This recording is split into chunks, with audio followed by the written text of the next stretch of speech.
Hi, welcome to Ideas in Writing Kids Club. Our goal with this show is to inform, entertain, and inspire you to read and write. Hi, I'm Christopher, and I like to write about music, history, and for my radio show. Hi, I'm Daniel, and I like to write about animals. Hi, my name's Hassan, and I like to write about action and adventure. Hi, I'm Breanna, and I like to write fiction and mystery stories. Hi, my name is Sean, and I like to write mystery stories and fantasy. Hi, my name is Andrei. I like to write about sports and mysteries. So, Christopher, I heard you did a great interview with a wonderful performer. Can you tell us about it? Yeah, it was with singer-songwriter Phil Vassar. I interviewed him when he came to Baltimore to do a concert at Pier 6. Let's watch the clip.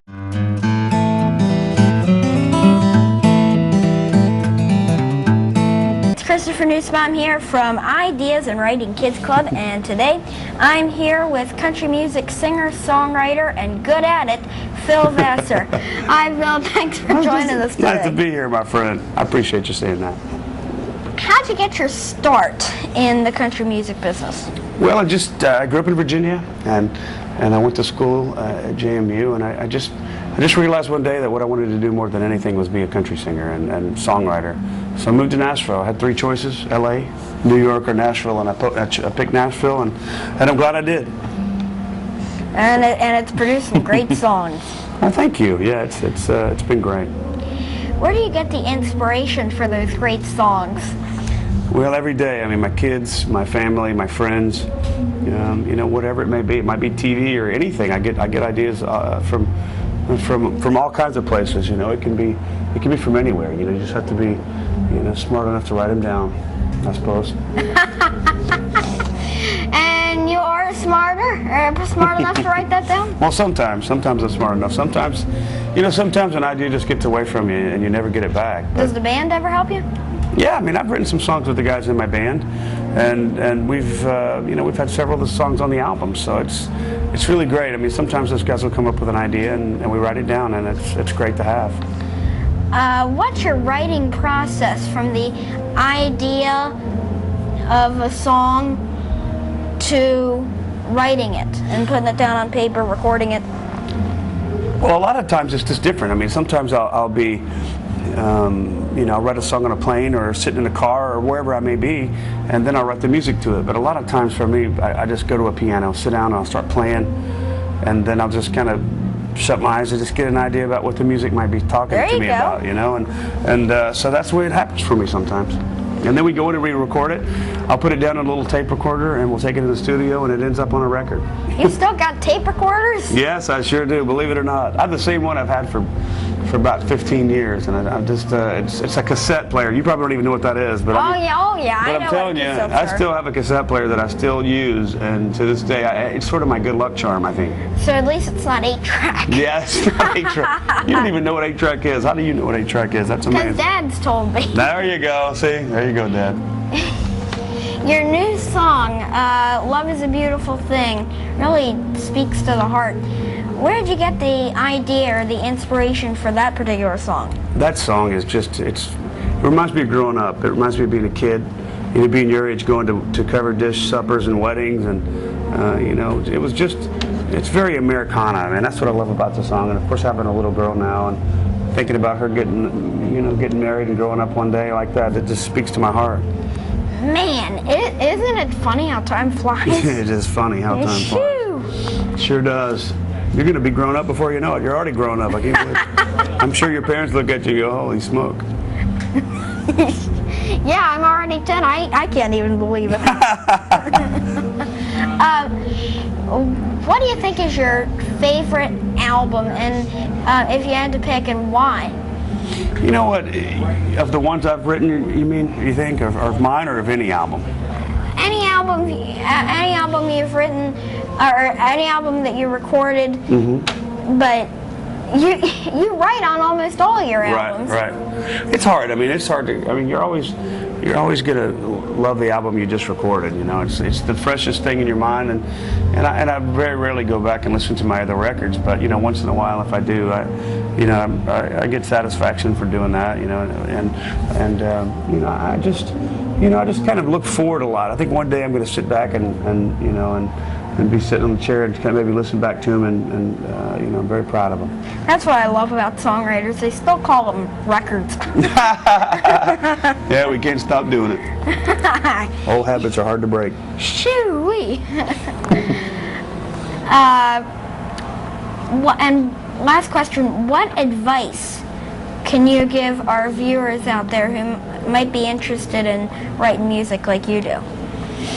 Well, I think it's, you know, there's an old adage, you know, be true to yourself, and you know, and I think, you know, more than anything, I found that the day I just stopped trying to be like somebody else and stopped writing songs like somebody else, I found that I just wrote about things that I cared about and that meant something to me, and that it's almost immediately like a switch went off, and I became successful. I don't know. I think you just have to find what you're good at and what you like to do, and just don't listen to anybody else. You know, you know, advice is good, but you know, do what you do, and try to be a master of your own deal. Don't the words come easier and the writing come easier when you're trying to be like yourself, not like somebody else, and you're writing about things that... Exactly. I mean, you really do. I mean, why write about something you don't know anything about? You know, and the words don't come to you. That's right. Exactly. I mean, so you can write about things that you know, and things that mean something or that are important to you, and you're gonna write a real song, a true song. Then, you know. Mm-hmm. And from you writing that's what makes the songs even better that you write. Thank you. I appreciate that. Well, once again, Phil, thank you so much for joining us. You were very interesting, and it was great to be here with you. It's my absolute pleasure, my friend. I sure appreciate it. Thank you. Whoops. Thank you. Thank you. Anytime. Hope it goes well. You're a bright, smart young man. Good luck tonight. Thank you Good very luck out much. there. Christopher, that was really cool. It looks like you had a great time. Yeah, I did. And we went to the concert afterwards. I've never been to a concert. Was it really fun? Yeah, he put on a great show, and he was all over the stage, and the music was really loud. Was it by the waterfront? Yeah, they even had a huge party boat moored at the dock. Hey, Christopher, did Phil Vassar inspire you to write your own music? Yes, he did. Christopher, what kind of music do you like to write? Well, I really like making up songs when I'm playing the piano, and the music always depends on my mood at that time. So you never know what you're going to hear. Wow, Christopher, one day you'll definitely have to play for us. I'd love to hear you play one day, Christopher. Well, I'll work on putting something together. Hey, I just read a great book. It's called Seeing Lessons by Spring Herman. And it's about America's first school for the blind in the 1820s that started in Boston. And as it grew and grew, it became the Perkins School for the Blind. Since I'm blind, I can relate to a lot of the things that the students at that school did. And I really liked that in the book. Daddy, I read a great book. It's about eagles. It's from Deborah Hodge. It's about how eagles fly, how eagles protect themselves, how do eagles grow, and how eagles catch food, and how eagles protect themselves from many different things. When I was living in Minnesota, developers were trying to tear down the woods, and there was an eagle's nest in the woods. So the people protested, and in the end, the developers weren't allowed to tear down the woods. Hey Daniel, I also read a great book this summer. It's called Pendragon, and is a series of books. This is the fourth book. It's about a teenage boy named Bobby Pendragon, and his uncle tells him that he is a traveler. Travelers are the only people who can use devices that transport them over time and space, called flumes. Well, my character in this book has to travel to California because she used to live in a ranch in Mexico and had to flee to California to work for Mexican farm owners. And she had to work for hard labor, and that's when the Great Depression hit. Wow. In my book, it's called The Lightning Thief. It's by Rick Riordan.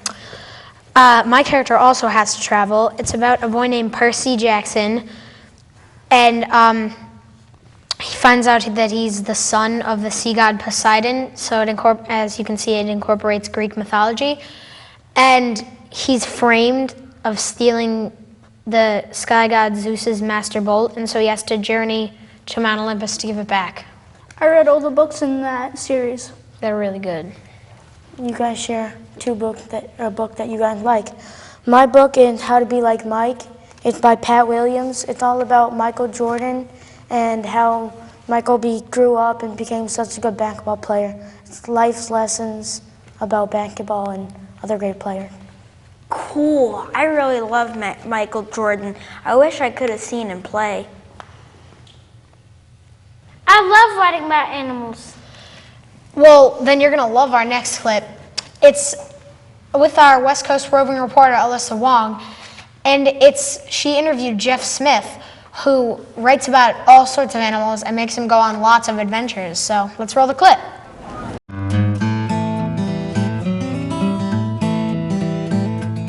Hi, my name's Alyssa Huang, and I'm a roving reporter for Ideas in Writing Kids Club, here today with Jeff Smith and his book about treasure hunters.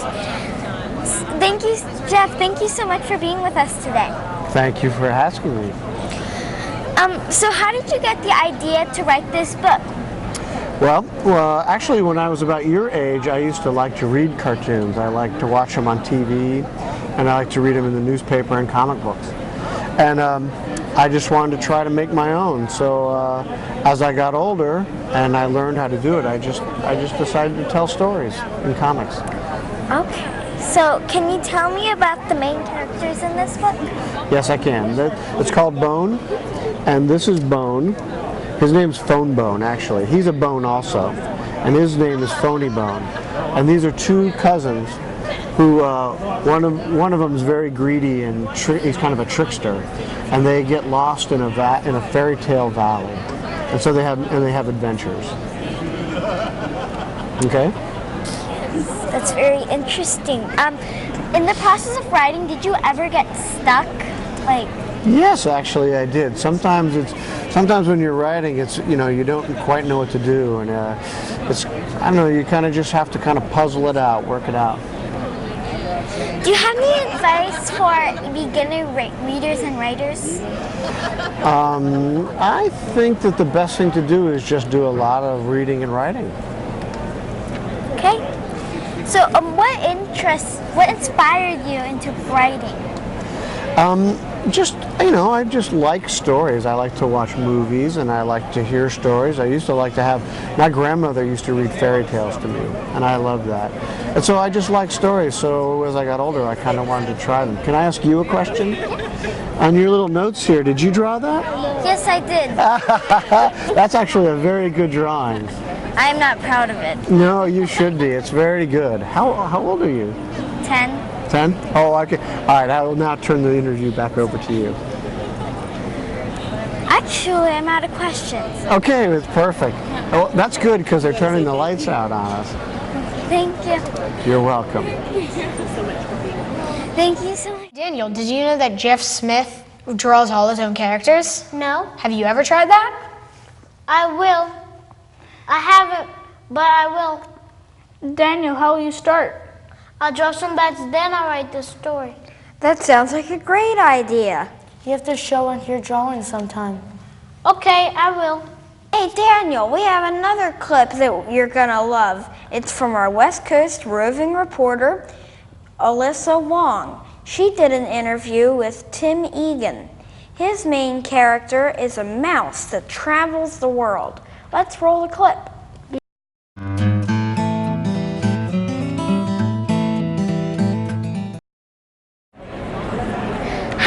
Alyssa Huang, and I'm a roving reporter for Ideas in Writing Kids Club, here today with Tim Egan. Tim, thank you so much for being with us My today. pleasure. Thanks for inviting me. So how did you get the idea to write this book, Dodsworth in Paris? Well, the Dodsworth books come from a book that I wrote called The Pink Refrigerator, which features Dodsworth, this little mouse guy, and at the end of that book, he goes off on adventures, so I thought maybe I'll just keep writing books about his adventures. So first he goes to New York, he meets up with this crazy duck, then they go off to Paris, then they go to London, and we'll see from there where they go next. So can you tell me more about the character in this book, Dodsworth? Dodsworth, actually, I'll tell you one thing, he was a dog for a long time. All the sketches I drew initially, he was a dog, and then I changed him and turned him into a mouse, and I just liked him a lot more. He owns a little thrift store in the initial book, but now he's just off on journeys. Do you ever get stuck writing? All the time. I always get stuck writing. How do you go through it after You know what I do? I write really short stories from start to finish. It really helps me with writer's block. Sometimes when I can't come up with ideas, I'll just write a story about a cup. From start to finish, try to write a couple of paragraphs, and it kind of helps loosen up my thinking. Oh. Do you have any advice for young readers and writers? If you want to be a writer, the only secret is you have to write. It sounds silly, but if you want to be a writer, you have to write. You can't think about writing, you actually have to write. That's the thing, and just practice and keep doing it. So is all your books, are all of them based on Dodsworth? No, I've done 12 other picture books, and he's only featured in the last of my picture books. So I have a lot of different books that have hippos and pigs and cows and things like that. Dodsworth is now... Hey Daniel, did that interview give you some more ideas for drawing animal characters for your stories? I've gotten lots of great ideas today. You know, that interview with Tim Egan gave me an idea for a writing exercise that might help writers. Let's hear it. Whenever you see an interesting animal, maybe while riding in the car or whatever, you could have a lot of fun making up stories about who they are and creating lives for them. That's a good idea. I'm definitely going to try that. Me too. Me too. Me too.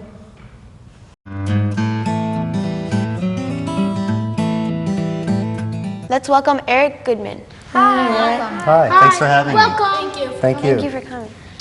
So I hear your book is called The Flightless Goose, and the title pretty much explains that it's about a flightless goose, but why, is there any reason for the goose being flightless? What's it about? Yeah, actually the goose is based on a real goose. My wife, who did the illustrations for the book, and I both lived on a lake some years ago, and there was a flock of geese that lived on the lake, and one of them was hit by a car and no longer could fly after that. So for the whole year we watched the goose as he kind of rehabilitated, and it was just a kind of an inspiration to write about the goose, to tell a story. So Eric, when did you get interested in writing stories? I became interested when I was in the 3rd grade.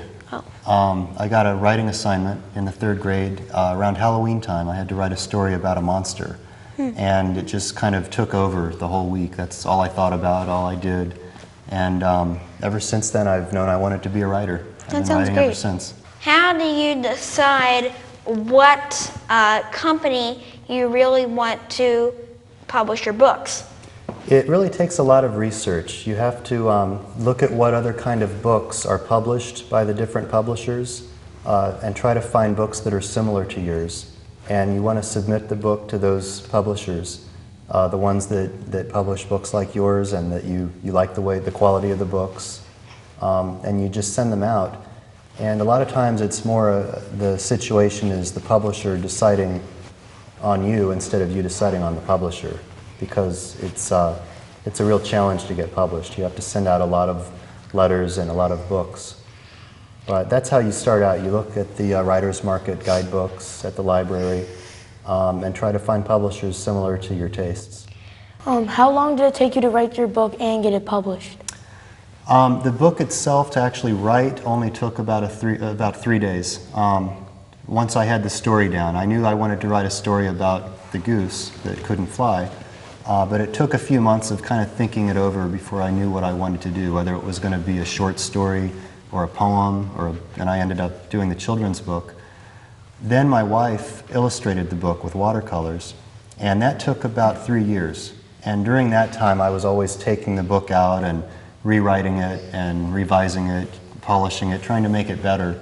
So the actual final copy compared to the first draft, it was about a 3-year period. But the initial first draft, just getting out the idea and the story, was a few days. So, is the flightless goose also a nameless goose, or does he have a name? His name is Gilbert. Gilbert the goose. Gilbert the flightless goose. Are any of your characters in the book based off real people? Not exactly. There is a human character in the book, Johnny, but he's not really based on a real person. He's kind of a combination of different people. The only one based on a real person is really the goose, and he was based on the goose we saw out on the pond every day. That couldn't fly. So does anybody else have any more questions? Yes, I do. Okay. Eric, do you go through a certain routine when you're writing or ritual, or do you just go, or do you just, the stories just pop out at you and you write them? I think for me, everybody's different. Everyone has a different writing style. Some people say you should sit down and write every day for an hour or a few hours. But for me, I think it's best when I write right when the inspiration hits. So I might go a few weeks where I don't really write any fiction or anything creative, but then I'll get an idea, and all I do is think about that idea for weeks or months. I just think about it and write about it. And I would rather put in a hard few weeks of writing full-time on something than doing like an hour a day. Yeah. While the inspiration is there and it's fresh in my mind. Any other questions? What happened at the end? Well, I'm not really supposed to tell you. You have to read the book. But I can tell you that at first the geese kind of make fun of Gilbert after he has his accident and he can't fly anymore. Why? Well, it's kind of like brothers and sisters do sometimes. They love each other and they care for each other, but they also tease each other sometimes and pick on each other. And he was different after the accident, so they kind of picked on him a little bit. But at the end of the book, he actually ends up saving their lives. Wow. And so they realize that he has a lot to offer, even if he is different.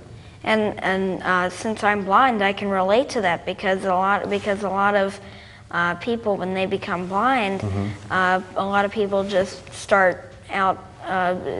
Some people make fun of them, and some people just try to do everything for them. Yeah, I think a lot of people. Everybody gets made fun of sometimes, so everybody's different one way or another, and that's what makes everyone unique. Do you have any tips for writers? Yeah, I think the first tip would be that you have to read as much as you can, because the more you read, the better you'll write. And I think the biggest stumbling block a lot of beginning writers have is they're afraid to start writing start writing a particular piece because they want it to be perfect, and they're afraid it's not going to be just right. I think you just have to write the first draft and realize that it's probably not going to be the last draft. You're going to have to rewrite it, so it doesn't have to be perfect the first time. So just write. Do you think there's going to be a follow-up book? I think there will. Right now, this book is coming out in November, and we'll see how it does. If it does well, we hope to publish a second book with Gilbert.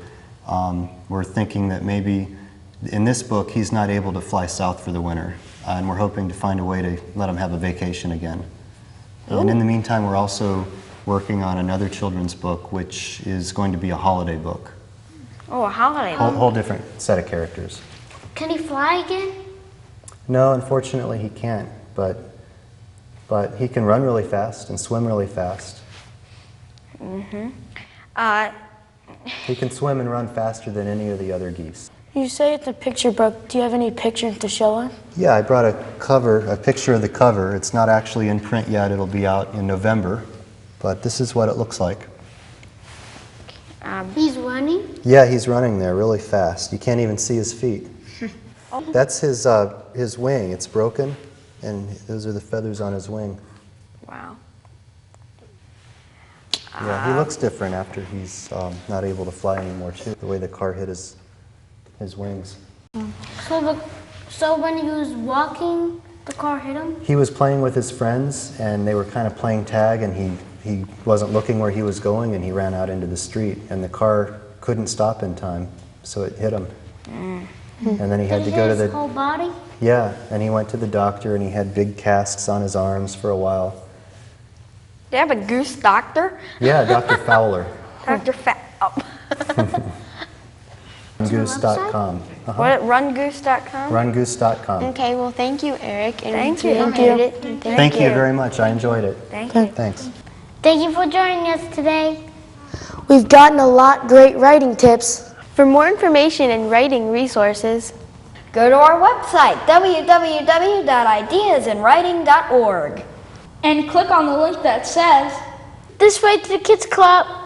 See you next time. And remember, To put your ideas in writing.